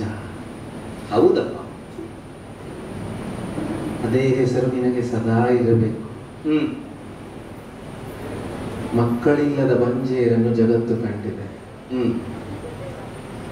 ಮಾತೃತ್ವವಿಲ್ಲದ ಬಂಜೆ ನಿನ್ನ ಎದುರು ನಿಂತಿದ್ದಾಳೆ. ಹಾಗೆ ಹೇಳುವುದಕ್ಕೆ ಇಲ್ಲಪ್ಪ. ರಾಮ, ಜನಕಾತ್ಮಜೆಯ ಮನಸ್ಸನ್ನು ಅರಿತ ನೀನು ಈ ಜನಕನ ಆತ್ಮಜನೂ ಹೌದು. ಸ್ವಲ್ಪ ನನ್ನ ಮನಸ್ಸನ್ನು ಅರಿತುಕೋರಮ್ಮ. ಆಗಲಿ. ಹೇಳಿದ್ದಾಳಲ್ಲ, ನಿನ್ನ ಅಮ್ಮ ಕಾಡಿಗೆ ಹೋಗುವಂತ. 14 ವರ್ಷಗಳ ವನವಾಸ ಎಷ್ಟು ಸರಳವಾಗಿ ಕಾಣ್ತದಲ್ವೋ ನಿನ್ನ ಕಡೆಗೆ? ಸರಳವೇ ಅಲ್ವೋ ರಾಮ. ನಿನ್ನ ತಾಯಿಯ ಮಾತಿಗೆ ಅಷ್ಟು ಪ್ರಾಶಸ್ತ್ಯ ಕೊಡುವ ಅವಶ್ಯಕತೆ ಇಲ್ಲ ಮಕ್ಕಳು. ನನ್ನ ಮಾತು ಕೇಳ್ತೀಯೋ? ಏನಪ್ಪ? ನೀ ರಾಜನಾಗಬೇಕು ಅಯೋಧ್ಯೆಗೆ. ಇದು ನನ್ನ ಆಶಯವಲ್ಲ, ಅಯೋಧ್ಯೆಯ ಆಶಯ. ಒಂದರ್ಥದಲ್ಲಿ ಸಮಸ್ತ ಜಗತ್ತಿನ ಆಶಯವೋ ಅನಿಸ್ತದೆ. ಅದು ರಾಮ, ಅಪ್ಪ, ಇಷ್ಟು ಚಿಕ್ಕ ವಯಸ್ಸಿನಲ್ಲಿ ನೀ ಕಾಡಿಗೆ ಹೋಗುವುದನ್ನು ಒಪ್ಪಬಲ್ಲ ತಂದೆ ಈ ದಶರಥನು. ಒಂದು ನಾ ಹೇಳಬಾರದು, ಅದನ್ನು ನೀನು ಅರ್ಥೈಸಿಕೊಳ್ಳಬೇಕಷ್ಟೇ. ಈ ಮಾತೆಯ ಮಾತನ್ನು ನೀ ಸ್ವಲ್ಪ ಬದಿಗಿರಿಸಿ ಒಂದು ಮಾಡಬಹುದು. ನೀ ಹೋಗದೆ ಏನನ್ನು? ಕ್ಷತ್ರಿಯೋಚಿತವಾದ ಒಂದು ಮಾತನ್ನೇ ಹೇಳ್ತೇನೆ. ಜಗತ್ತು ಕೊಂಡಾಡ್ತಿದೆ. ಯಾರು ರಾಮನನ್ನು ನೋಡಿಲ್ಲವೋ ಅಥವಾ ರಾಮನು ಯಾರನ್ನು ನೋಡಲಿಲ್ಲವೋ ಅವರ ಜನ್ಮ ವ್ಯರ್ಥ ಎಂದು ಹೇಳುತ್ತಾರೆ. ನನ್ನ ಮೇಲಿನ ಪ್ರೀತಿಯಿಂದ ಆಡುವ ಮಾತುಗಳದೆಲ್ಲ. ನಿನ್ನನ್ನು ನೋಡದೆ ಈ ಕಣ್ಣುಗಳು ಒಂದು ದಿನವಾದರೂ ಇದ್ದವು. ಬೆಳಗಾದರೆ ರಾಮ ಬೇಕು, ರಾತ್ರಿ ಮಲಗುವಾಗ ರಾಮ ಬೇಕು. ರಾಮನೇ ನನಗೆ ಉಸಿರು, ಅದಕ್ಕಿಂತ ನಾ ಮತ್ತೆ ಹೇಳುವ ಅವಶ್ಯಕತೆ ಇಲ್ಲ. ನೀ ಹುಟ್ಟುವ ಮುಂಚೆಯಾದರೂ ಹಪಿಸಿದ್ದು ನಿಜವೇ ಹೌದು. ಮಕ್ಕಳು ಬೇಕು, ಮಕ್ಕಳು ಬೇಕು, ಮಕ್ಕಳು ಬೇಕು. ಈಗ ಅನಿಸ್ತದೆ ನನ್ನ ಆತ್ಮವನ್ನು ಉದ್ಧಾರ ಮಾಡಲಿಕ್ಕೆ ನನಗೆ ಮಕ್ಕಳು ಬೇಕಾದ್ರೆ ಈಗ ನನ್ನ ಉದ್ಧಾರಕ್ಕಾಗಿ ನನ್ನ ಮಗ ಎಷ್ಟು ದೊಡ್ಡ ಪ್ರಮಾಣವನ್ನು ಮಾಡಿಬಿಟ್ಟನಲ್ಲ ಅನಿಸ್ತದೆ. ರಾಮ, ಅಪ್ಪ, ಈ ತಾಯಿ ಹೇಳಿದ ಮಾತು ನೀನು ಒಪ್ಪಿ ಆದರೂ ನನ್ನ ಮಾತು ಕೇಳು. ನಿನ್ನ ತಾಯಿಯ ಮಾತನ್ನು ಕೇಳದೆ ಯುದ್ಧ ಸಾರು ನನ್ನ ಮೇಲೆ ರಾಮ. ಹೊರತು ನೀ ಈ ಅಯೋಧ್ಯೆಯ ರಾಜನಾಗುವುದನ್ನು ಮಾತ್ರ ಯಾವ ಕಾರಣಕ್ಕೂ ತಪ್ಪಿಸಬೇಡ. ಒಂದ ಕ್ಷತ್ರಿಯೋಚಿತವಾಗಿ ನೀ ಅದನ್ನು ಮಾಡಬಹುದು. ರಾಜ್ಯವು ಯಾವ ವೀರನು ರಾಜ್ಯವನ್ನು ಗೆಲ್ಲುತ್ತಾನೋ ಅವನಿಗಾಗಬಹುದು. ಕ್ಷತ್ರಿಯರ ಯುದ್ಧದಲ್ಲಿ ಯಾವ ಸಂಬಂಧವೂ ಲೆಕ್ಕಕ್ಕೆ ಬರುವುದಿಲ್ಲ. ಆಗಬಹುದು. ಒಪ್ಪುತ್ತಿಲ್ವ ಮನಸ್ಸು? ಅಪ್ಪ, ಭಾವ ಪರವಶರಾಗಿ ನೀವು ಆಡುತ್ತಿರುವಂತಹ ಮಾತುಗಳ ಉದ್ದೇಶ ಏನು ಅಂತ ನನಗೆ ಅರಿವಾಯಿತು. ಅಂತೂ ನಾನು ಅಯೋಧ್ಯೆಯನ್ನು ಬಿಟ್ಟು ಕಾನನದ ಕಡೆಗೆ ಹೋಗ್ತೇನೆ ಅಂತ ನಿಮಗೆ ಮರುಕ ಅಲ್ವೇ ತಂದೆ? ತಂದೆ ನೀವೇ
ನಿಮ್ಮ ಮಗನಾದಂತಹ ರಾಮ ಕಾಡಿಗೆ ಹೋಗುತ್ತಾನೆ ಅನ್ನುವುದೊಂದೇ ತಾನೇ ನಿಮಗೆ ದುಃಖ.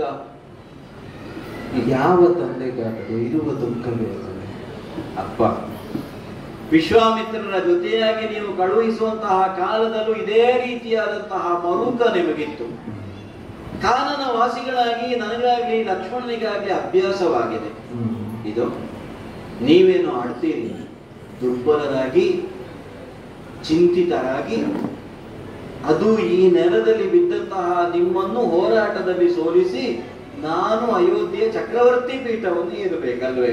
ರಾಮ, ಅದು ಕಷ್ಟವಾದರೂ ನನ್ನನ್ನು ಕಾರಾಗೃಹಕ್ಕೆ ತೊಳು. ಅಪ್ಪ, ತಂದೆಯಾಗಿ ಹೇಳುತ್ತಿದ್ದೇನೆ, ನೀವು ತೊಡಗಿದ್ದು ಹೇಗೆ ದಶರಥಾತ್ಮಜನಾಗಿ ನನಗೆ ಸಂತೋಷ ಅಂತ ಅಲ್ವಾ?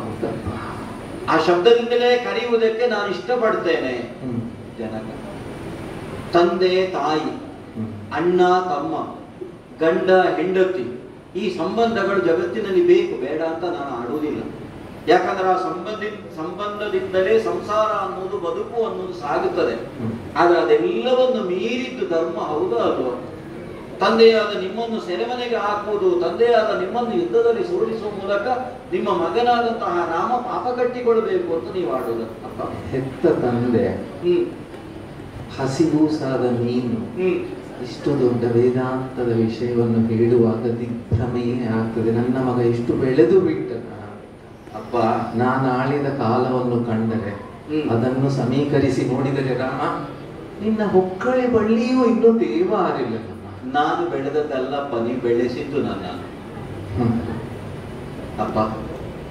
ಗುರುಗಳಾದ ವಸಿಷ್ಠರಿರಬಹುದು, ವಿಶ್ವಾಮಿತ್ರರಿರಬಹುದು, ನೀವಿರಬಹುದು, ಹೆಜ್ಜೆ ಹೆಜ್ಜೆಗೆ ನನ್ನನ್ನು ತಿದ್ದಿ ತೀಡಿ ಬೇಕಾದಂತಹ ಶಿಕ್ಷಣವನ್ನು ಕೊಟ್ಟವರು. ಒಂದು ಮಾತು ಹೇಳಿದ್ರಿ, ಈಗ ಆಕೆಗೆ ಮಾತೃತ್ವ ಇಲ್ಲ ಅಂತ. ಇಷ್ಟು ವರ್ಷಗಳಿಂದ ನೀವಾಗ್ಲಿ ನಾನಾಗ್ಲಿ ನೋಡ್ತಾ ಇದ್ದೇವೆ. ಭರತನ ಮಾತೆ ಅಂತ ನಾವು ಮೇಲಿಂದ ಮೇಲೆ ಕೈಕಾದೇವಿ ಎಂದು ಹೇಳಿದ್ರು ರಾಮನ ಕುರಿತಾಗಿ ಆಕೆಗಿದ್ದ ಮಮಕಾರ ಎಷ್ಟು, ವಾತ್ಸಲ್ಯ ಎಷ್ಟು. ಹಾಗಾದ್ರೆ ಇಲ್ಲಿಯವರೆಗೆ ನಮ್ಮನ್ನು ಆ ರೀತಿಯಾದಂತಹ ವಾತ್ಸಲ್ಯದಿಂದ ಕಂಡಂತಹ ತಾಯಿ ಓರ್ವಳು ಈಗ ಈ ರೀತಿಯಾಗಿ ಆಡ್ತಾ ಇದ್ದಾಳೆ ಅನ್ನುವ ಕಾರಣಕ್ಕಾಗಿ ಅವಳು ಕಠಿಣಳು, ಅವಳು ಕ್ರೂರಿ ಅಂತ ಆಡುವುದಕ್ಕುಂಟು. ಅದರ ಹಿನ್ನೆಲೆಯಲ್ಲಿ ಏನೋ ಒಂದು ಇದೆ ಅಪ್ಪ. ಹಾಗಾಗಿ ಅದರ ಕುರಿತಾಗಿ ನೀವು ಚಿಂತಿಸುವುದು ಬೇಡ. ನಿಮ್ಮಲ್ಲಿ ಒಂದು ಮಾತು ಕೇಳ, ಭರತನನ್ನು ಶತ್ರುಘ್ನನನ್ನು ಬಿಟ್ಟು ಎಷ್ಟು ವರ್ಷ ಆಯ್ತು ನೀವು? ಸುಮಾರು 12 ವರ್ಷಗಳಾಗಿ ಹೋದವು. ಆ 12 ವರ್ಷಗಳು ನಮಗೆ 12 ಮಾಸಗಳ ಹಾಗೂ 12 ದಿನಗಳ ಹಾಗೂ ಭಾಸವಾಗಿವೆ. ಇದು ನಾನು ಅಷ್ಟೇ 14 ವರ್ಷಗಳನ್ನು ಅದೇ ರೀತಿಯಿಂದ ಕಳೆದು ಬರ್ತೇನೆ. ಕೇಕಯದಿಂದ ಭರತನನ್ನಾಗ್ಲಿ ಶತ್ರುಘ್ನನನ್ನಾಗ್ಲಿ ಇಲ್ಲಿಗೆ ಬರುವುದಕ್ಕೆ ಹೇಳಿ ಅವನನ್ನೇ ಪಟ್ಟಾಭಿಷಿಕ್ತನನ್ನಾಗಿ ಅಯೋಧ್ಯೆಯ ಚಕ್ರವರ್ತಿಯನ್ನಾಗಿಸಿ ಅವನ ಆಶ್ರಯದಲ್ಲಿ ನೀವು ಸುಖವಾಗಿರಿ. ನಾನು ಬರ್ತೇನಪ್ಪ, ಬೇಗ ಬರ್ತೇನೆ ನಾನು ಹೋಗಿ.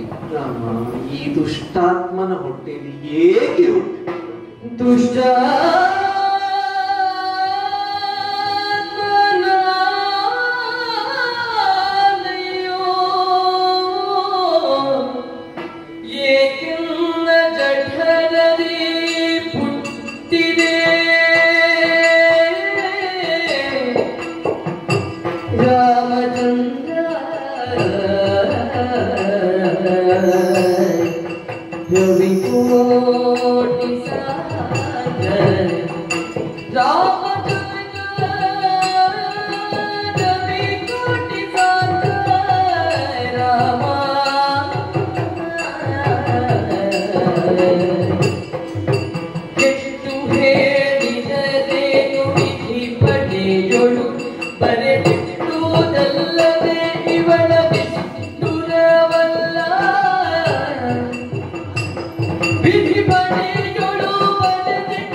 ದುಷ್ಟಾತ್ಮನ ಹೊಟ್ಟೆಯಲ್ಲಿ ಹುಟ್ಟಿದ್ದು.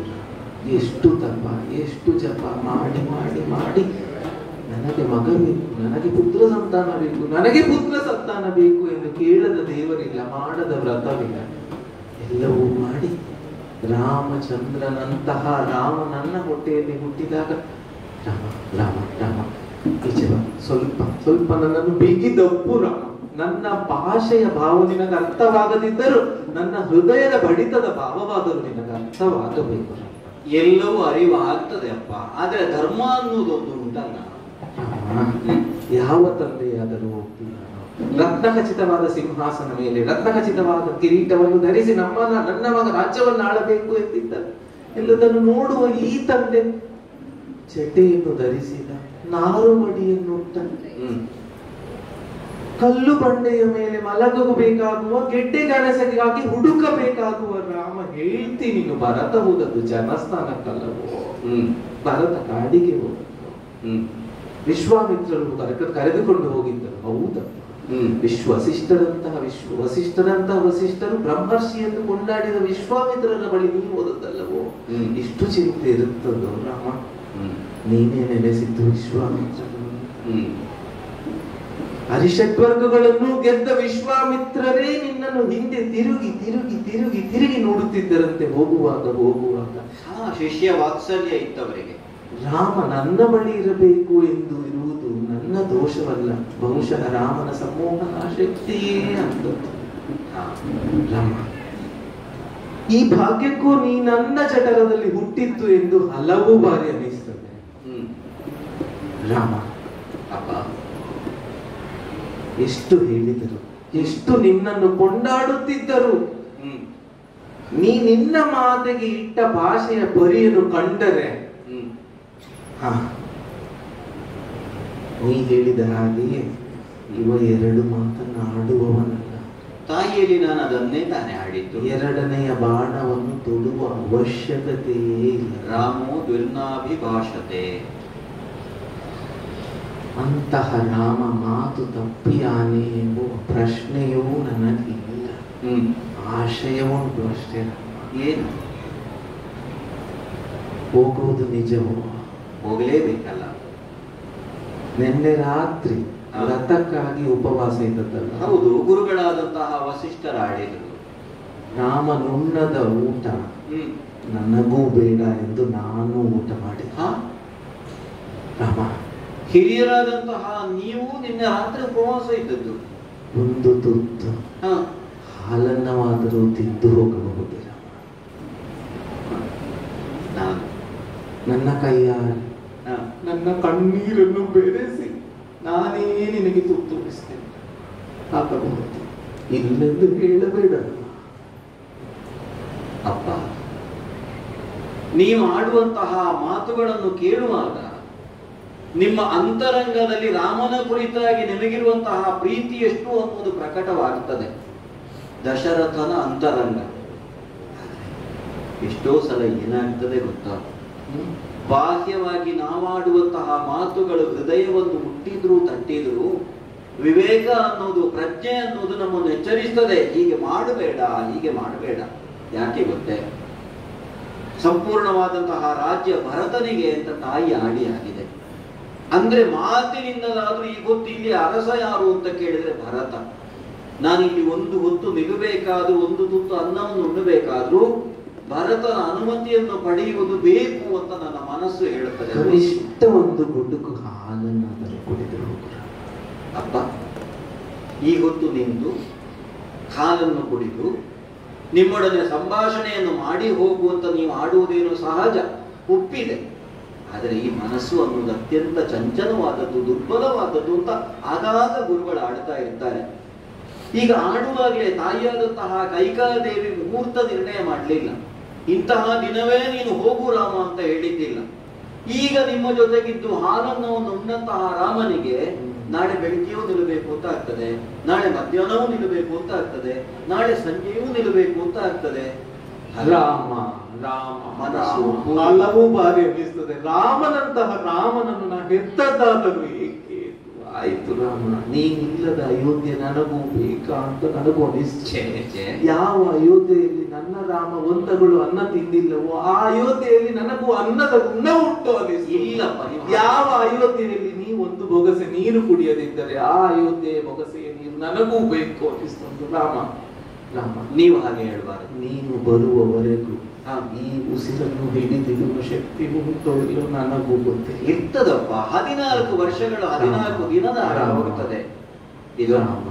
ಇದು ನಿಮ್ಮೊಡನೆ ಮಾತನಾಡ್ತಾ ಇದ್ದಂತೆ ಆ ವರ್ತಮಾನವನ್ನು ಕೇಳಿದಂತಹ ನನ್ನ ಸಹೋದರನಾದ ತಮ್ಮನಾದ ಲಕ್ಷ್ಮಣನು ಜೊತೆಯಾಗಿ ಬರ್ತೇನೆ ಅಂತ ಹೇಳ್ತಾ ಇದ್ದಾನೆ.